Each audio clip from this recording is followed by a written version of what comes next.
Section 3. You will hear two students called Trudy and Stuart, who are both studying to be librarians, discussing a paper that they are going to write together. First, you have some time to look at questions 21 to 23.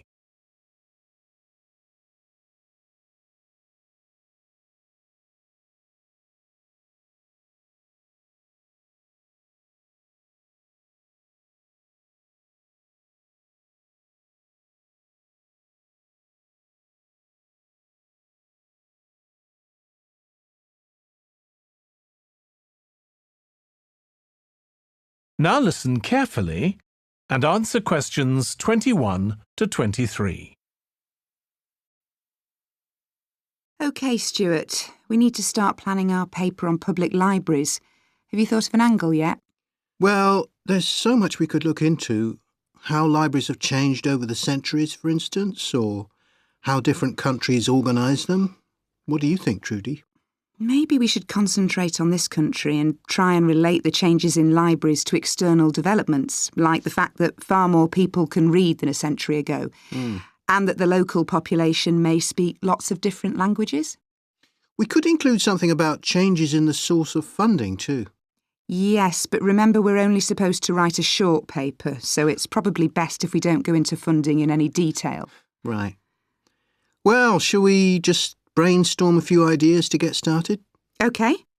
We obviously need to look at the impact of new technology, particularly the internet.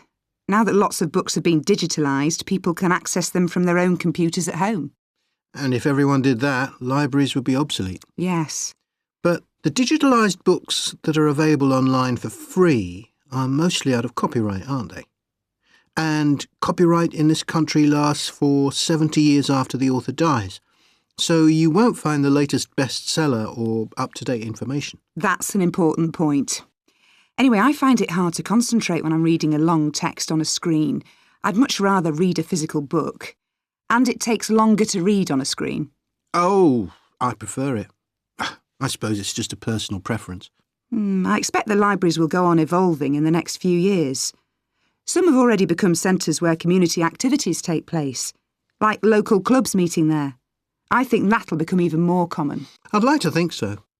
And that they'll still be serving their traditional function, but I'm not so sure. There are financial implications after all. What I'm afraid will happen is that books and magazines will all disappear and there'll just be rows and rows of computers. They won't look anything like the libraries we're used to. Well, we'll see. Section 3. You will hear James, who is in the Scandinavian Studies department at his university, talking to his tutor, Beth. First, you have some time to look at questions 21 to 25.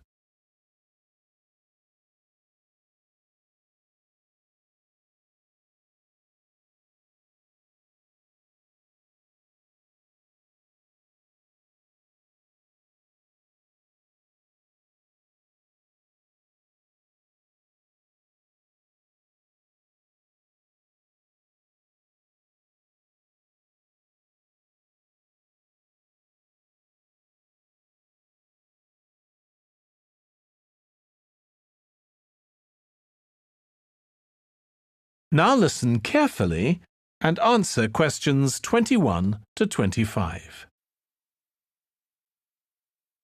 Oh, good morning. You must be James. I'm Beth Cartwright. Please call me Beth. Thank you. Now, as this is your first tutorial since you started on the Scandinavian Studies course, I'd like to find out something about you. Why did you decide to take this course? Well, my mother is Danish, and although we always lived in England, she used to talk about her home a lot, and that made me want to visit Denmark. We hardly ever did, though. My mother usually went on her own. But whenever her relations or friends were in England, they always came to see us. I see. So I assume you already speak Danish, one of the languages you'll be studying? I can get by when I talk to people, though I'm not terribly accurate. Now, you probably know that you'll spend the third year of the course abroad. Have you had any thoughts about that? I'm really looking forward to it. And although Denmark seems the obvious place to go because of my family connections, I'd love to spend the time in Iceland. Oh, I'm sure it can be arranged. Do you have any plans for when you graduate? A lot of students go on to take a master's degree. I think the 4 years of the undergraduate course will be enough for me. I'm interested in journalism, and I quite like the idea of moving to Scandinavia and writing for magazines. I'd find that more creative than translating, which I suppose most graduates do. Okay. Now, how are you finding the courses you're taking this term, James? Well, I'm really enjoying the one on Swedish cinema. That'll continue next term. But the one on Scandinavian literature that's running at the moment will be replaced by more specialized courses. Oh, and by the way, if you're interested in watching Danish television programs, there's going to be a course on that the term after next. That sounds good. Have you started thinking about the literature paper that you have to write in the next few weeks? Yes, my first choice would be to do something on the Icelandic sagas. The trouble with that is that a lot of people choose that topic, and it can be difficult to get hold of the books you'll need. Why not leave that for another time? Right. You might find modern novels or 19th century playwrights interesting. I've read or seen several plays in translation, so that would be a good idea. Fine. I'll put you down for that topic. Right. So what would you advise me to aim at in the paper? First, I suggest you avoid taking one writer and going into a great deal of detail. That approach certainly has its place, but I think you first need to get an understanding of the literature in the context of the society in which it was produced, who it was written for, how it was published, and so on. I also think that's more fruitful than placing it within the history of the genre. OK, that sounds reasonable. But in a case study, we end up with a question or a series of questions to our readers, and they decide what ought to be done. Oh, I hadn't realised that. Before you hear the rest of the discussion, you have some time to look at questions 27 to 30.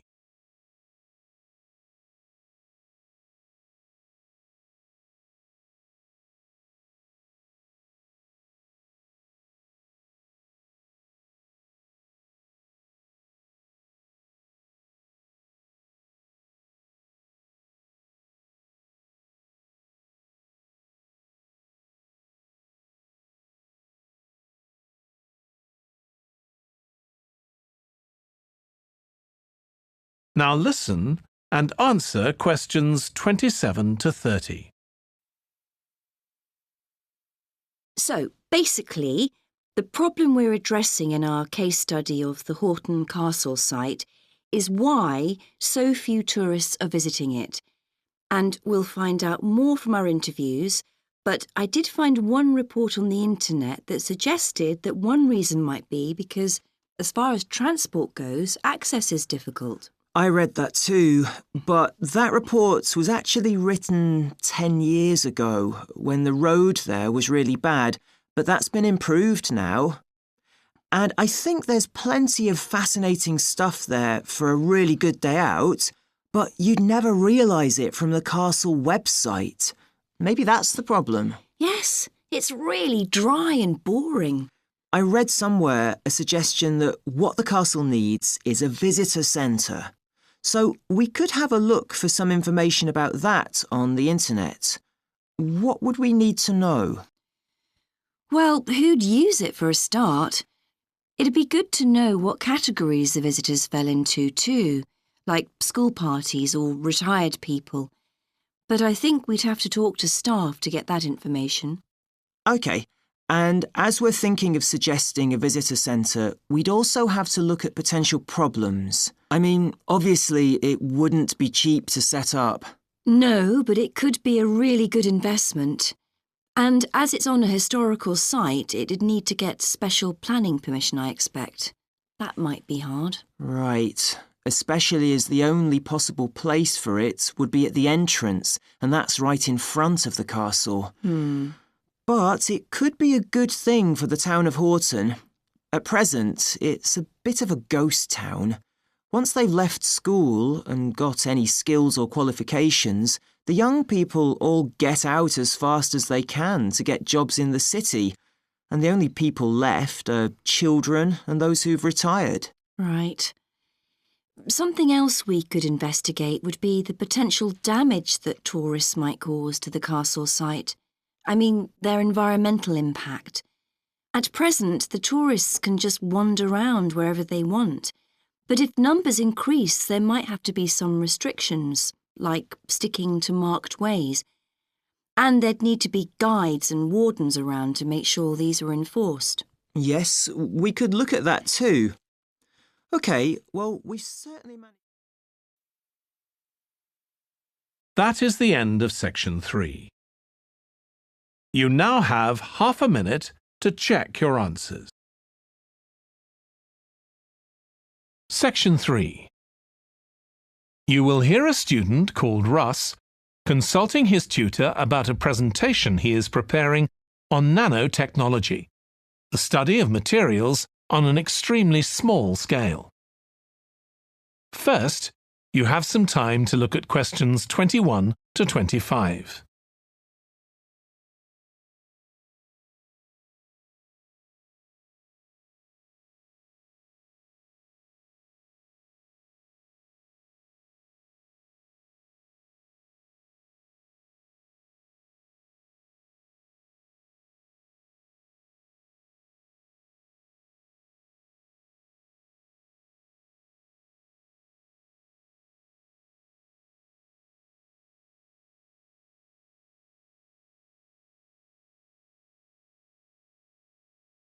Now listen carefully and answer questions 21 to 25.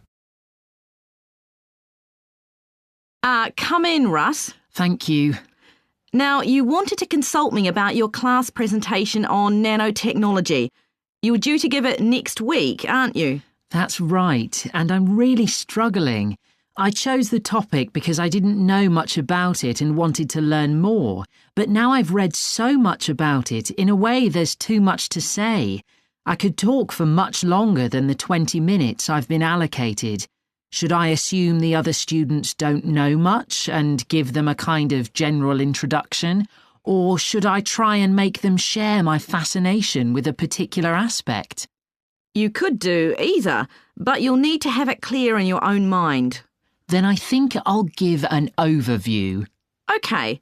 Now, one way of approaching this is to work through developments in chronological order. Uh-huh. On the other hand, you could talk about the numerous ways that nanotechnology is being applied. You mean things like thin films on camera displays to make them water repellent and additives to make motorcycle helmets stronger and lighter? Exactly. Or another way would be to focus on its impact in one particular area, say medicine or space exploration. That would make it easier to focus. Perhaps I should do that. I think that would be a good idea. Right. How important is it to include slides in the presentation? They aren't essential by any means. And there's a danger of tailoring what you say to fit whatever slides you can find. While it can be good to include slides, you could end up spending too long looking for suitable ones. You might find it better to leave them out. I see. Another thing I was wondering about was how to start. I know presentations often begin with, first I'm going to talk about this, and then I'll talk about that. But I thought about asking the audience what they know about nanotechnology. That would be fine if you had an hour or two for the presentation, but you might find that you can't do anything with the answers you get, and it simply eats into the short time that's available. So maybe I should mention a particular way that nanotechnology is used to focus people's attention. That sounds sensible. What do you think I should do next? I really have to plan the presentation today and tomorrow. Well, initially, I think you should ignore all the notes you've made, take a small piece of paper and write a single short sentence that ties together the whole presentation. It can be something as simple as, nanotechnology is already improving our lives. Then start planning the content around that. You can always modify that sentence later if you need to. OK. Before you hear the rest of the discussion, Section 3. Two overseas students called 𝗟𝗘𝗟𝗧𝗦 and 𝗟𝗘𝗚𝗚 have just finished the first semester of their university course. They are discussing with their English language teacher how they coped with the course. First, you have some time to look at questions 21 to 25.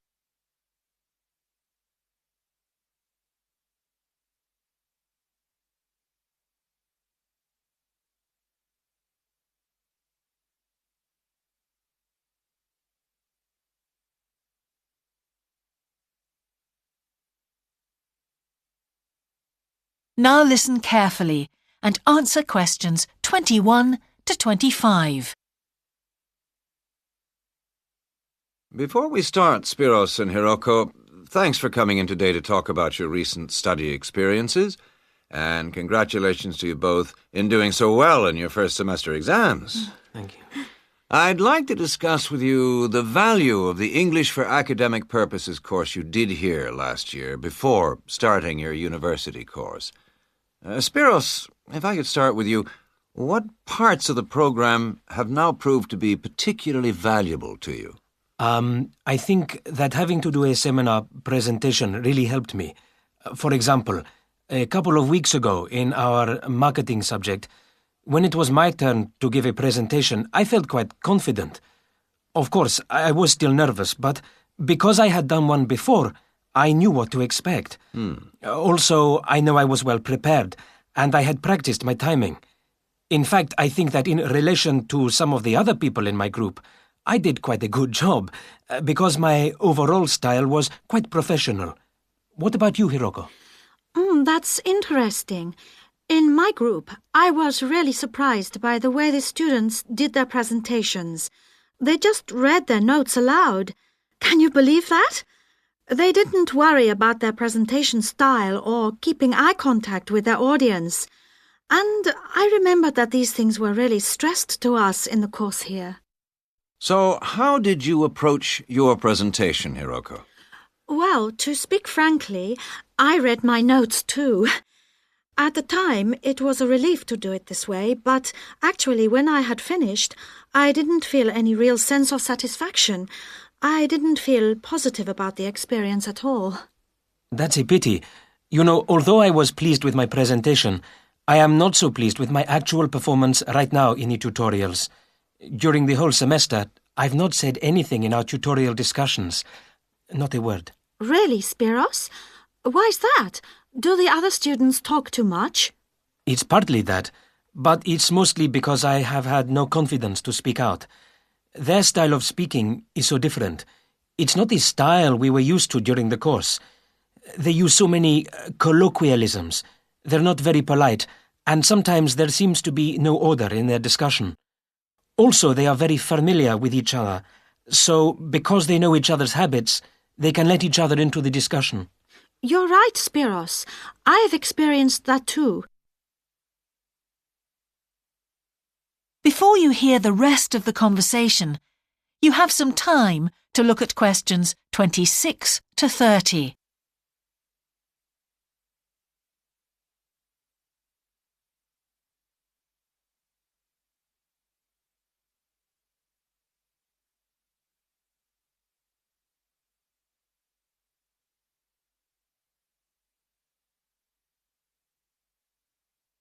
Now listen and answer questions 26 to 30. For most of this semester, I've said absolutely nothing in tutorials. But recently, I've been trying to speak up more, and I just jump in. And I've noticed an interesting thing. I've noticed that if they thought my point was interesting or new, then the next time they actually asked for my opinion. And then it was much easier for me to be part of the discussion. Oh, that's great, 𝗟𝗚𝗚𝗚. I hope that happens for me next semester. I'll have to work hard to find some interesting points. What helped you to find these ideas? I think that one thing that helped me with this was the reading. I've had to do so much reading this semester just to help me make sense of the lectures. At first, I couldn't understand what the lectures were talking about, so I had to turn to the books and journals. Every night I read for hours, using the lists of references that were given, and I made pages of notes. At breakfast, I read and read my notes again. This habit has helped me to follow the ideas in the lectures, and it's also given me some ideas to use in the tutorials. But I did so much reading anyway. I don't think there's any time left over for anything extra. My reading speed is still quite slow, though I'm much better at dealing with vocabulary than I used to be. What else do you think we could add to the course program to help with this reading problem? There's not really anything because it's my problem. I remember we were given long articles to read. We didn't like that, but now I realize that reading those long articles was good preparation for the things I need to read now. Also, in class, we regularly had speed reading tasks to do, and we kept a record of our reading speed, so the teachers were encouraging us to work on that. That's true, 𝗜𝗚𝗧, but what we read could have been different. Sometimes in the English class, I felt frustrated when I had to read articles about the environment or health or education, because I wanted to concentrate on my own field, but we didn't read anything about engineering. So I think I wasted some time learning vocabulary I didn't need. But surely the strategies you were taught for dealing with that vocabulary were helpful? Yes, but psychologically speaking, I would have felt much better working on reading from my own field. What do you think, 𝗜𝗚𝗧? Oh, I agree. That would have helped my confidence too, and I would have been more motivated. It was good, though, that we could work on our own topics when we wrote the research assignments. Okay, let's move on to writing now. That is the end of section 3. You now have half a minute to check your answers.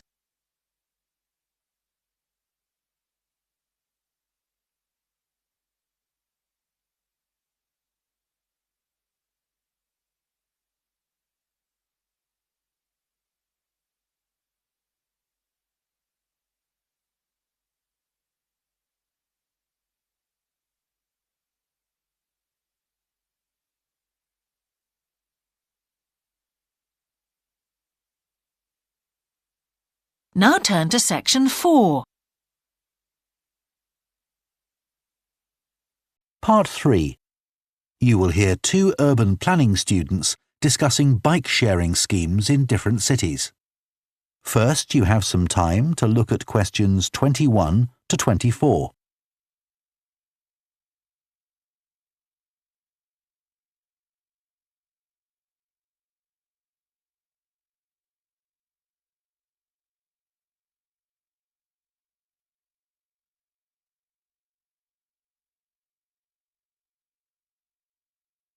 Now listen carefully and answer questions 21 to 24. Now that we've done all the research into bike-sharing schemes in cities around the world, we need to think about how we're going to organise our report. Right. I think we should start by talking about the benefits. I mean, it's great that so many cities have introduced these schemes where anyone can pick up a bike from dozens of different locations and hire it for a few hours. It makes riding a bike very convenient for people. Yes, but the costs can add up, and that puts people on low incomes off in some places. I suppose so.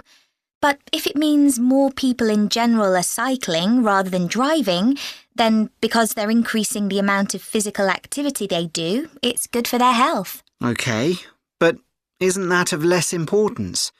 I mean, doesn't the impact of reduced emissions on air pollution have a more significant effect on people's health? Certainly in some cities, bike sharing has made a big contribution to that, and also helped to cut the number of cars on the road significantly. Which is the main point. Exactly. But I'd say it's had less of an impact on noise pollution because there are still loads of buses and lorries around. Right. Shall we quickly discuss the recommendations we're going to make? In order to ensure bike-sharing schemes are successful? Yes. OK. Well, while I think it's nice to have really state-of-the-art bikes with things like GPS, I wouldn't say they're absolutely necessary. But some technical things are really important, like a fully functional app, so people can make payments and book bikes easily. Places which haven't invested in that have really struggled. Good point. Some people say there shouldn't be competing companies offering separate bike-sharing schemes, but in some really big cities, competition's beneficial. And anyway, one company might not be able to manage the whole thing. Right. Deciding how much to invest is a big question. Cities which have opened loads of new bike lanes at the same time as introducing bike-sharing schemes have generally been more successful. But there are examples of successful schemes where this hasn't happened. What does matter, though, is having a big publicity campaign. Definitely. If people don't know how to use the scheme or don't understand its benefits, they won't use it. People need a lot of persuasion to stop using their cars. Section 3. You will hear two biology students called Helen and Colin talking about the report they are writing on their recent field trip to a seaside area called Rocky Bay.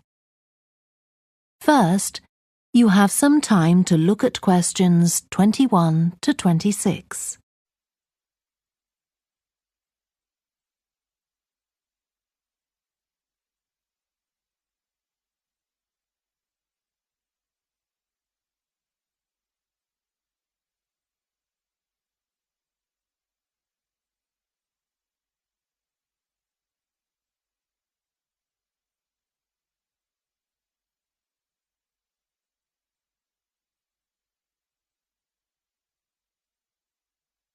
Now listen carefully and answer questions 21 to 26.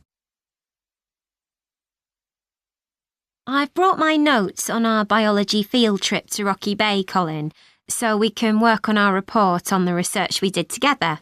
OK. I've got mine too. Let's look at the aims of the trip first. Right. What did you have? I just put something about getting experience of the different sorts of procedures used on a field trip. But we need something about what causes different organisms to choose particular habitats. I agree. And something about finding out how to protect organisms in danger of dying out. In our aims? But we weren't really looking at that. I suppose not. OK, now there's the list of equipment we all had to bring on the field trip. What did they tell us to bring a ruler for? It was something about measuring the slope of the shore. But of course we didn't need it because we were measuring wind direction and we'd brought the compass for that. But not the piece of string to hold up in the air. Didn't Mr. Blake make a fuss about us leaving that behind? Yeah, he does go on. Anyway, it was easy to get one from another of the students. Now, the next section's the procedure. I sent you the draft of that. Yeah, it was clear, but I don't think we need all these details of what time we left and what time we got back and how we divided up the different research tasks. OK, I'll look at that again. Then we have to describe our method of investigation in detail. So let's begin with how we measured wave speed. I was surprised how straightforward that was. I'd expected us to have some sort of high-tech device, not just stand there and count the number of waves per minute. Not very precise, but I suppose it was good enough. But the way we measured the amount of salt was interesting. In the water from the rock pools? Yeah. Oh, I wanted to check the chemicals we used in the lab when we analysed those samples. Was it potassium chromate and silver nitrate? That's right. OK. And we need the map of the seashore. You just left that to me. And I had to do it while the tide was low. Well, that was OK, but the place I started it from was down on the beach. Then I realised I should have gone up higher to get better visibility, so I had to start all over again. But at least I'd got the squared paper, or I'd have had problems drawing it all to scale. Yeah, it looks good. We could get a map of the region off the internet and see if we need to make any changes. I had a look, but I couldn't find anything. But you took some pictures, didn't you? Yeah, I'll email you them if you want. OK, I'll make my amendments using those. Then I can scan it into our report. Great. Before you hear the rest of the discussion, you have some time to look at questions 27 to 30.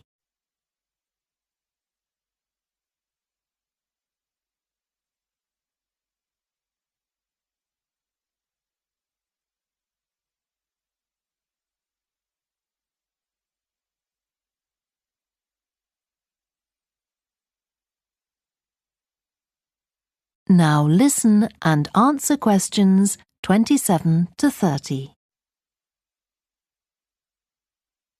Now, when we get to our findings, I thought we could divide them up into the different zones we identified on the shore and the problems organisms face in each zone. So for the highest area... The splash zone? Yeah. We found mostly those tiny shellfish that have strong, hard shells that act as protection. But not from other organisms that might eat them, predators? No, that's not the main danger for them, but the shells prevent them from drying out because they're in the open air for most of the time. Right. And since they're exposed, they need to be able to find some sort of shelter or cover themselves up so they don't get too hot. Then in the middle and lower zones, nearer the sea, we need to discuss the effects of wave action. Yes, and how organisms develop structures to prevent themselves from being swept away or even destroyed by being smashed against the rocks. I haven't done anything on the geological changes.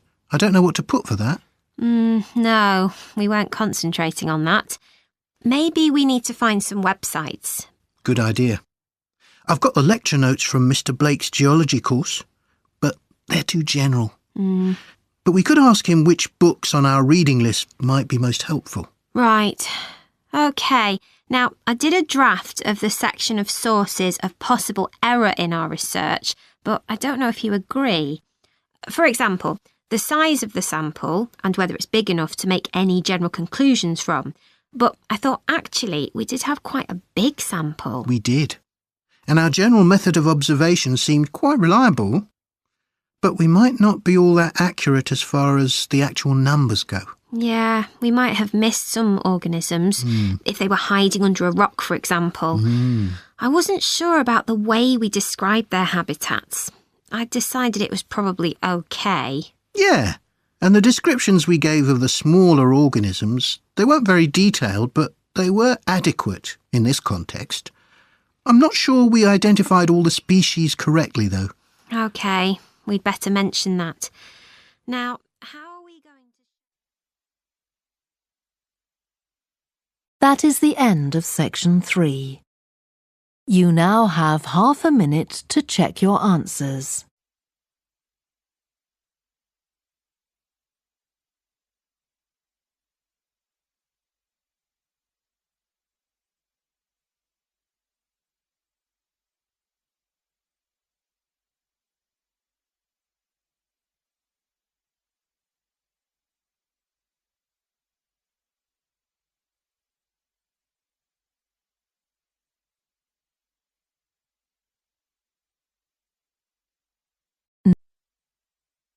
Section 3. You will hear a student called Joanna talking to her new supervisor about some research she has done on psychology and music. First, you have some time to look at questions 21 to 26.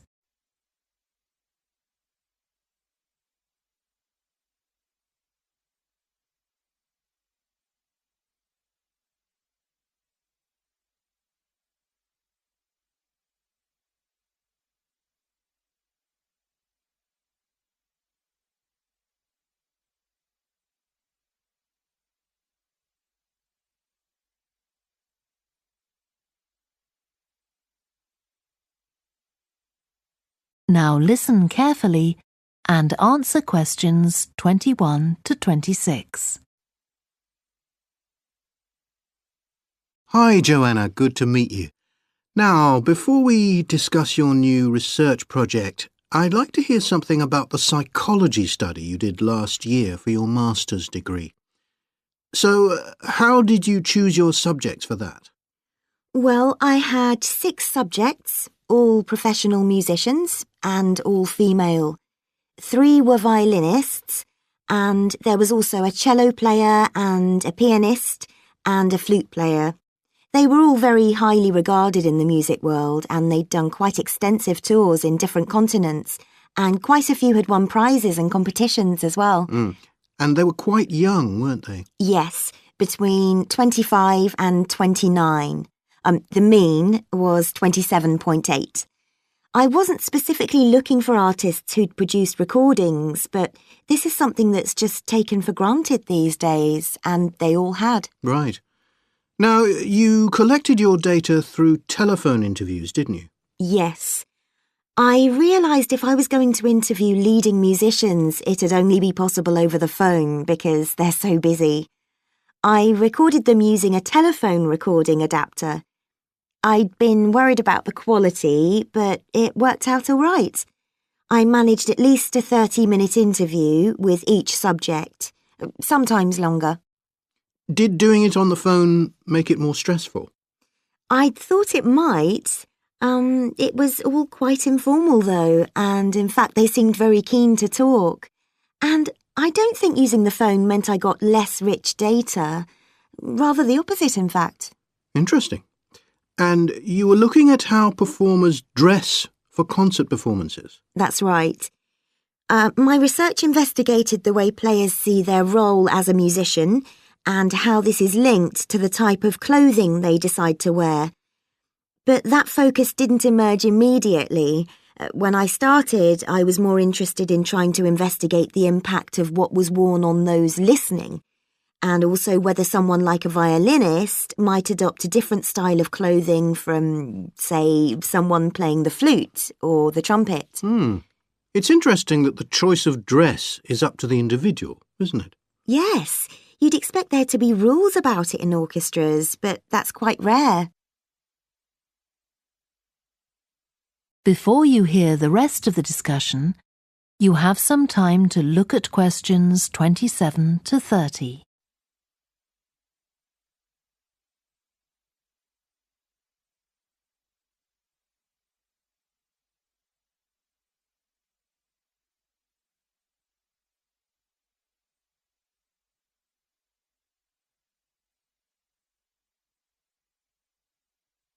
Now listen and answer questions 27 to 30.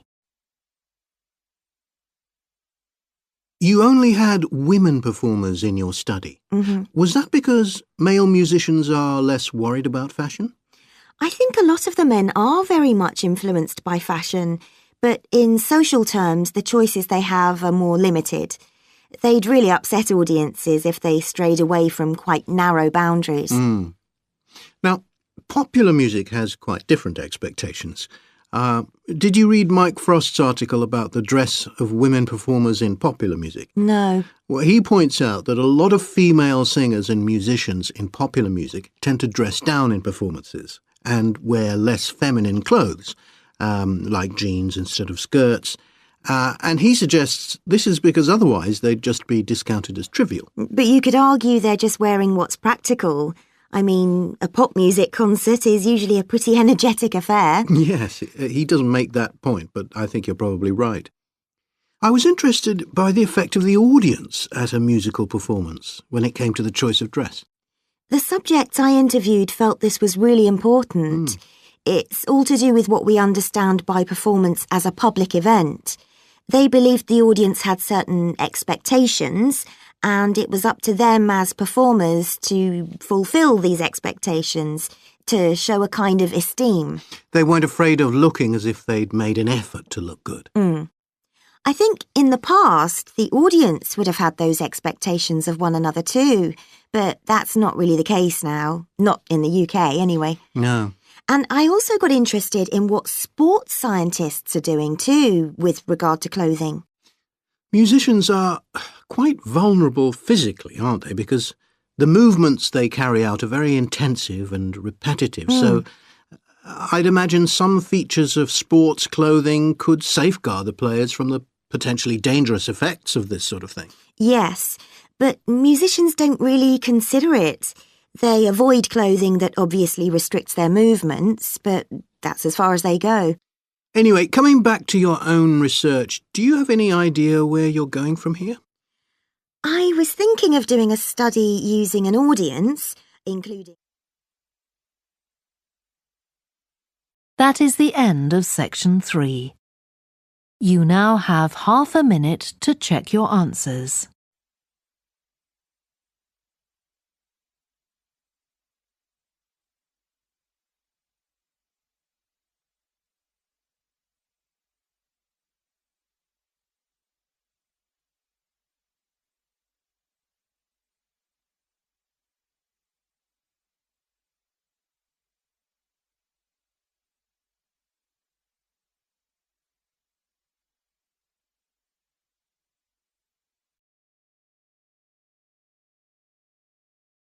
Part 3. You will hear two sociology students called Tamara and Dev discussing their research for a presentation on loneliness. First, you have some time to look at questions 21 to 26.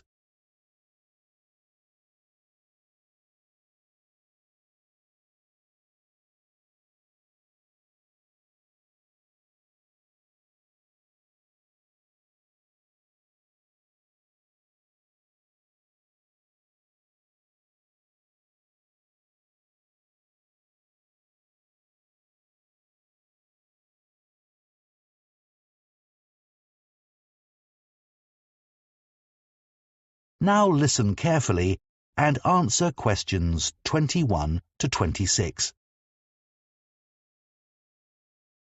Shall we go through the notes we've made from our research into loneliness now, Dev? OK, Samara. It's been a real eye-opener. I had no idea that loneliness has been increasing steadily for the last 20 years. I know. And it's the same all over the world. The downside of a modern lifestyle, I guess. Did you come to any conclusions about what the reasons for the increase are? Well, I'd assumed it was mainly an issue for the elderly, but in fact it's something which affects young people just as much. So nothing really to do with longer lifespans. What about social media? In my case, far from making me feel isolated, it actually does the opposite. It definitely does more good than harm. I'd say loneliness has a lot to do with the way cities are designed. People living in high-rise flats with not much opportunity to speak to their neighbours. I think you're right. Another possible reason is that people are having fewer children and don't live in large extended family groups. But in this country anyway, that all changed decades ago. And yet loneliness is a more recent problem. I suppose so. A more plausible explanation is that people are having to move around for work and often end up living miles away from their family and friends. That's true. Looking at the studies on health risks and loneliness, there are claims that loneliness has as much impact as smoking 15 cigarettes a day. Or similar to the risks caused by obesity. But I'm not sure there's enough evidence for some of these claims. Well, what about that one in Finland, which showed that loneliness increased the risk of cancer by about 10%? And those findings have been supported by other studies too. You're right about that one. I was actually thinking of the studies on dementia. Some found no association between loneliness and dementia, and others found the opposite. Not exactly reliable then. There's been a lot of research on cardiovascular disease and whether loneliness contributes to that. Yes, I read that it was hard to reach a judgment, as the definition of loneliness varied quite a lot, and the responses from participants were too subjective. But there's no doubt that loneliness contributes to a weakened immune system. Unquestionably. The data on that is sound. What did you think about the evolutionary theory of loneliness? Well, I thought the idea that loneliness evolved because it motivated people to be with other people quite convincing. Survival often depended on group cooperation. But I don't think there's enough evidence to claim that there must be a group of neurons in our brains which influence social behaviour by making us feel bad when we're alone. There are a few studies which support the theory, but not conclusively enough. More evidence is needed. And anyway, this theory's not really useful when it comes to solving the problem of loneliness today. True.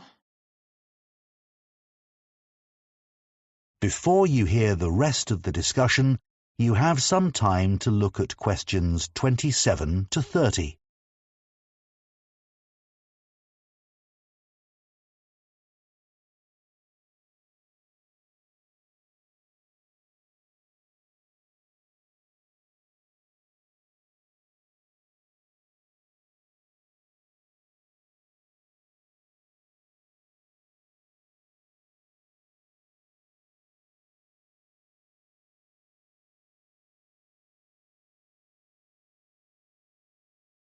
Now listen and answer questions 27 to 30.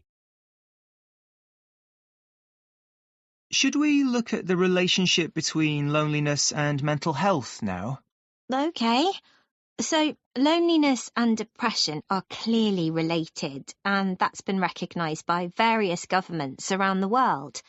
But unlike depression, loneliness has no recognised clinical form. There's no available diagnosis or effective treatment, and that's not likely to change. I don't think so either. I was thinking we should start our presentation with an example from our own experience. I'd like to talk about how lonely I was when I started university, being away from home for the first time and all that. Good idea. Everyone will be able to relate to that, although a lot of students were probably too embarrassed to admit to it. Yeah. We could discuss ways of dealing with loneliness as well, like just talking to strangers. Loads of studies have shown that interactions with shop assistants and bar staff make people feel more optimistic and relaxed. I don't know about that, but it must make people feel more connected with their community. True, although you need to be a certain kind of person to be able to just strike up a conversation. Good point.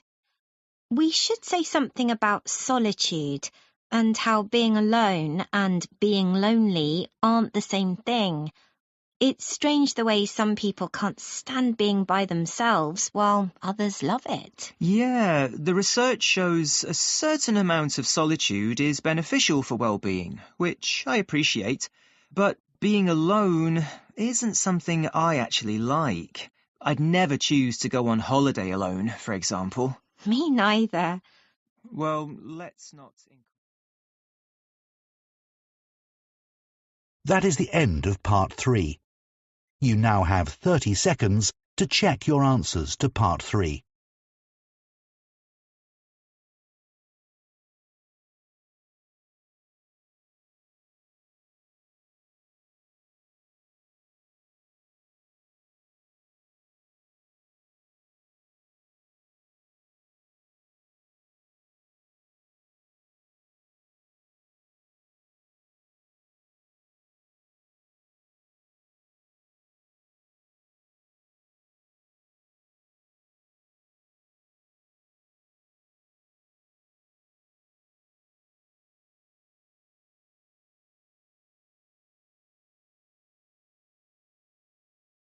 Part 3. You will hear 2 education students discussing an assignment on teaching handwriting to children. First, you have some time to look at questions 21 to 24.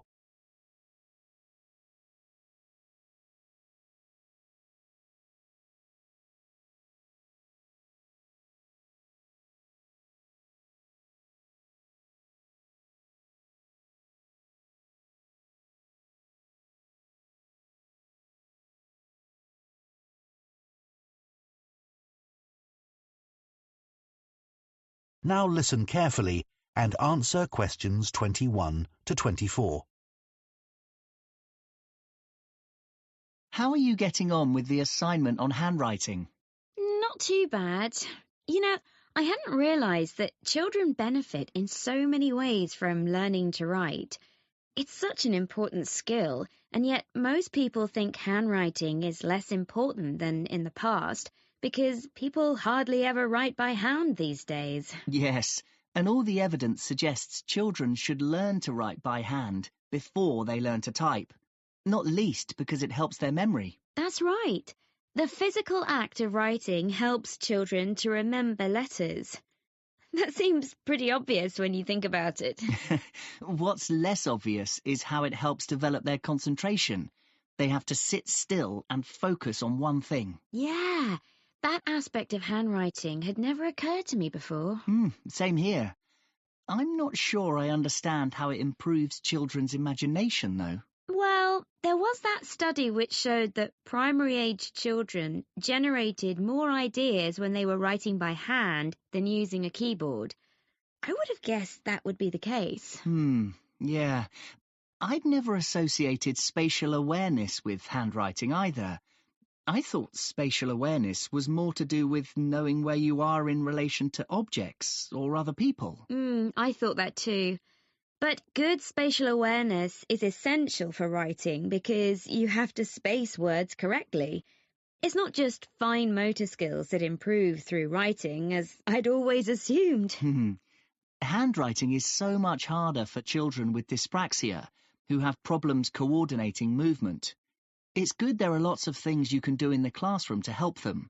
They need so much more support with letter formation. You need to play lots of games to help them distinguish letter shapes. It takes a lot of patience. Yeah, I like the idea of using one of those pens that lights up if you press too hard. That seems like a really simple solution. Yes, absolutely. I'm not sure there's much you can do about children with dyspraxia writing very slowly. It's more important to focus on accuracy, and as they get more confident, I think they eventually speed up. One quite simple thing you can do is to use grid paper. So they write each letter in a box, and that trains them to space the letters correctly. Indeed, that's more important for legibility than trying to get them to write in a straight line. Before you hear the rest of the discussion, you have some time to look at questions 25 to 30.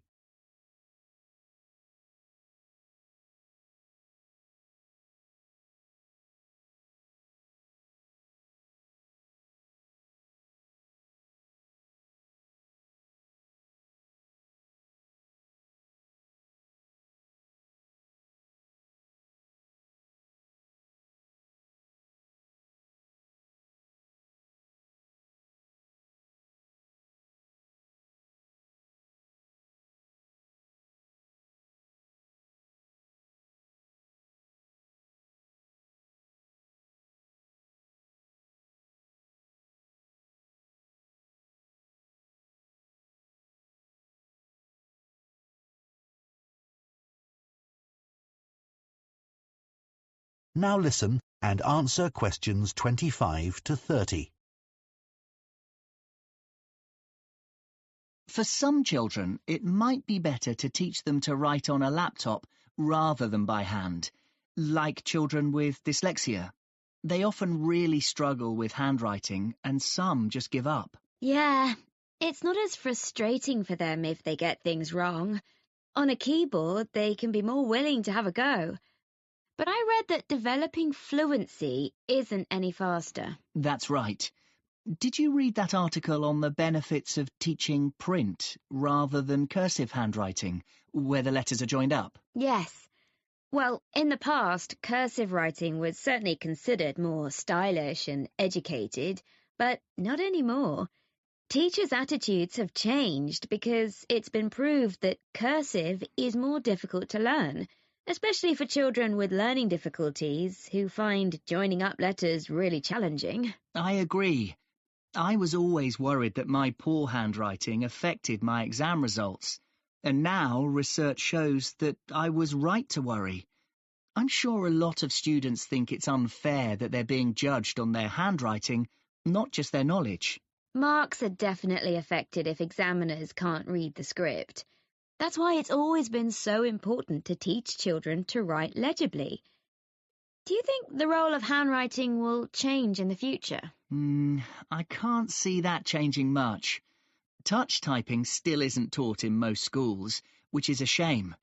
But maybe that won't be necessary in the future, because people will also be able to write by hand on digital devices. Anyway, teachers understand the value of handwriting. It's a basic life skill. True. However, the fact is that people are writing by hand less and less and relying on digital devices. That does cause some problems. You mean like note-taking? There are lots of apps for that. And for reading historical documents, apparently. But my mum is shocked by my awful spelling and the fact that my punctuation is really inconsistent. I think you can put that down to lack of practice. I expect so. Personally, I miss writing by hand. I hardly ever write anything now. I remember my grandparents had such beautiful handwriting, and it was so individual. Nobody I know would be able to identify my handwriting now. It's a shame. I know. I feel the same way. I used to write a diary by hand, and now I do that digitally. It just seems less effort to do it that way. So it's not just a problem. That is the end of Part 3. You now have 30 seconds to check your answers to Part 3.